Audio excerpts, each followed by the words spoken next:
Critical talks with Iran to prevent the collapse of a nuclear deal are to resume in Vienna after 5 months. Officials will discuss the possible return of the US to the 2015 accord, which limited Iran's nuclear activities in return for the lifting of sanctions. Iran has violated key commitments since then. President Donald Trump pulled out in 2018 and reinstated US sanctions.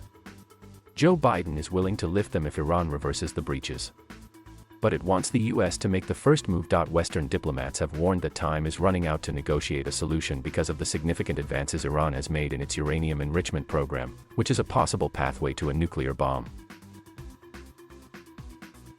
Iran insists that its nuclear program is entirely peaceful. The talks between Iran and the 5 countries still party to what is known formally as the Joint Comprehensive Plan of Action. China, France, Germany, Russia, and the UK began in the Austrian capital in April, with US representatives participating indirectly. A senior US official told the New York Times that an agreement on which steps needed to be taken and when by Washington and Tehran was largely complete before the Iranian presidential election in June. Ebrahim Raisi, a hardliner and strident critic of the West, won the race to succeed Hassan Rouhani, a moderate who negotiated the JCPOA with Barack Obama's administration.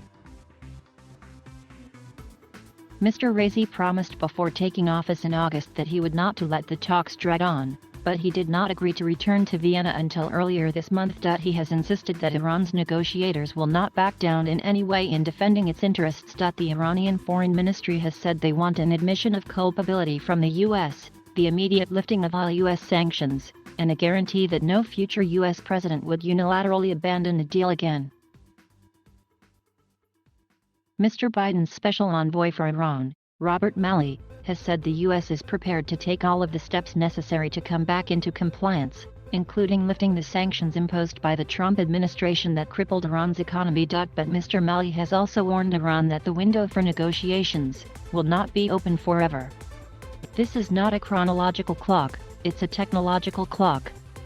At some point, the JCPOA will have been so eroded because Iran will have made advances that cannot be reversed, in which case we can't be talking. You can't revive a dead corpse, he said at a briefing last month. The US Secretary of State has said every option is on the table if Iran does not negotiate in good faith and put its nuclear program back in the box. A major focus of the JCPOA was Iran's production of enriched uranium, which is widely used as fuel for nuclear power plants but can also be used in nuclear weapons. Iran agreed to limits on the amount of the material that it could stockpile, the level of purity, the number and type of centrifuge machines that could be used to carry out enrichment, and the locations where it could take place.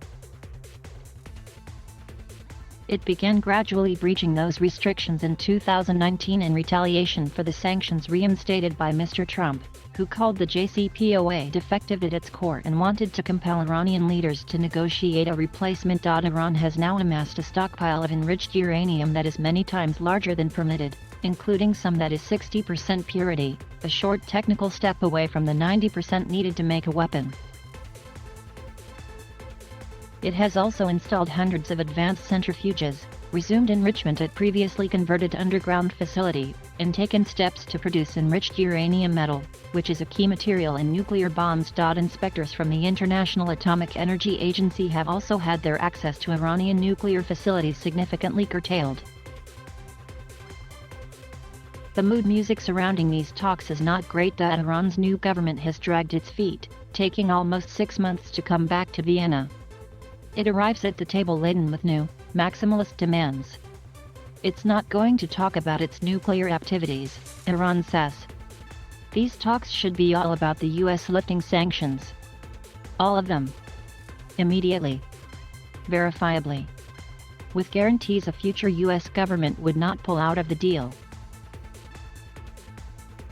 The US and other signatories to the original nuclear deal are in turn demanding the talks pick up where they left off in June, when both sides expressed confidence an agreement was possible. And if not, if Iran refuses to talk about its accelerated nuclear program, then American diplomats talk of other options, other tools for preventing Iran getting a nuclear weapon, a euphemism for allowing Israel to launch military or cyber attacks on Iranian facilities.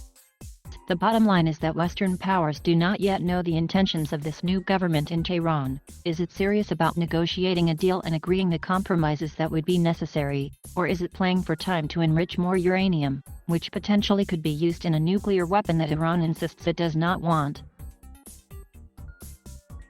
Much depends on the answer to that question. These talks could drag on for some time, and as of now in Vienna there's more snow on the ground than optimism.